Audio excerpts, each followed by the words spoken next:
ನಾಳೆ ವಿಶೇಷವಾದಂತಹ ಶನಿವಾರ. ನಾಳೆ ನವರಾತ್ರಿಯ 3ನೇ ದಿನ ಆಗಿದೆ.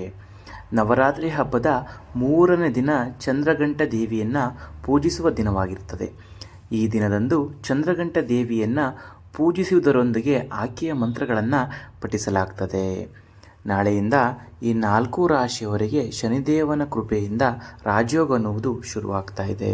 ಮುಟ್ಟಿದೆಲ್ಲ ಚಿನ್ನವಾದಂತೆ ಯಾವುದೇ ಒಂದು ಕೆಲಸ ಕೈ ಹಾಕಿದರೂ ಕೂಡ ಯಶಸ್ಸು ಸಿಗ್ತಾ ಹೋಗುತ್ತೆ. ಹಾಗಾದರೆ ಶನಿದೇವನ ಕೃಪೆಯಿಂದ ಒಲಿಯಲಿರುವ ಆ 4 ರಾಶಿಗಳು ಯಾವ್ಯಾವುದು ಅಂತ ಈ ವಿಡಿಯೋದಲ್ಲಿ ನಾವು ಸಂಪೂರ್ಣವಾಗಿ ತಿಳಿಸಿಕೊಟ್ಟಿದ್ದೇವೆ. ಈ ವಿಡಿಯೋನ ನೀವು ಸ್ಕಿಪ್ ಮಾಡದೆ ಕೊನೆವರೆಗೂ ಪೂರ್ತಿಯಾಗಿ ನೋಡಿ. ಅದಕ್ಕಿಂತ ಮುಂಚೆ ನೀವು ಶನಿದೇವರ ಭಕ್ತರಾಗಿದ್ದರೆ ಈ ವಿಡಿಯೋಗೆ ಒಂದು ಲೈಕ್ ಮಾಡಿ, ಹಾಗೆ ನಮ್ಮ ಚಾನಲ್ಗೆ ಸಬ್ಸ್ಕ್ರೈಬ್ ಮಾಡ್ಕೊಳ್ಳಿ. ನಾಳೆಯಿಂದ ಒಲಿಯಲಿರುವ ರಾಶಿಗಳ ಮೊದಲ ರಾಶಿಯಲ್ಲಿ ಮೇಷರಾಶಿ. ಮೇಷರಾಶಿಯ ಜನರು ಉತ್ತಮ ಫಲಿತಾಂಶಗಳನ್ನು ಪಡೆಯುತ್ತಾರೆ. ನೀವು ಕೆಲಸದಲ್ಲಿ ಯಶಸ್ವಿ ಆಗ್ತೀರಿ. ನೀವು ಹೊಸ ಮನೆ ಅಥವಾ ವಾಹನವನ್ನು ಖರೀದಿಸಬಹುದು. ಕುಟುಂಬ ಸದಸ್ಯರಿಂದ ಬೆಂಬಲ ಲಾಭ ನಿಮಗೆ ಸದಾ ಇರ್ತದೆ. ಸಂಗಾತಿಯೊಂದಿಗೆ ವಾಸಿಸುತ್ತಾರೆ. ಲಕ್ಷ್ಮಿಯ ವಿಶೇಷ ಕೃಪೆಗೆ ನೀವು ಪಾತ್ರರಾಗ್ತೀರಾ. ಇನ್ನು 2ನೇ ರಾಶಿಯಾಗಿ ಕನ್ಯಾ ರಾಶಿ. ಕನ್ಯಾ ರಾಶಿಯವರಿಗೆ ಈ ಸಮಯ ತುಂಬ ಶುಭ. ಲಕ್ಷ್ಮಿಯ ಅನುಗ್ರಹದಿಂದ ಸಂಪತ್ತು ಮತ್ತು ಲಾಭ ಇರ್ತದೆ.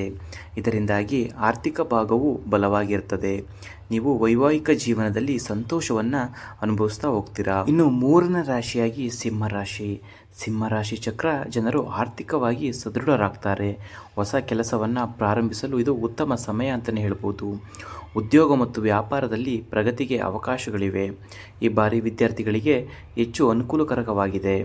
ದಾಂಪತ್ಯ ಜೀವನ ಸುಖಮಯವಾಗಿರ್ತದೆ. ಇನ್ನು 4ನೇ ರಾಶಿಯಾಗಿ ಮಿಥುನ ರಾಶಿ. ಮಿಥುನ ರಾಶಿಯವರಿಗೆ ಯಾವುದೇ ಕೆಲಸದಲ್ಲಿ ಲಾಭವಾಗುತ್ತೆ ಅಂತಲೇ ಹೇಳ್ಬೋದು. ಕುಟುಂಬದಲ್ಲಿ ನೆಮ್ಮದಿಯನ್ನು ಕಾಣ್ತೀರಾ. ನೀವು ಯಾವುದೇ ಒಂದು ಕಾರ್ಯಗಳು ಯಶಸ್ವಿಯಾಗದಿದ್ದರೂ ಈ ಸಮಯ ನಿಮಗೆ ಎಲ್ಲ ಕಾರ್ಯಗಳು ಯಶಸ್ವಿಯಾಗುವಂತೆ ಮಾಡ್ತದೆ.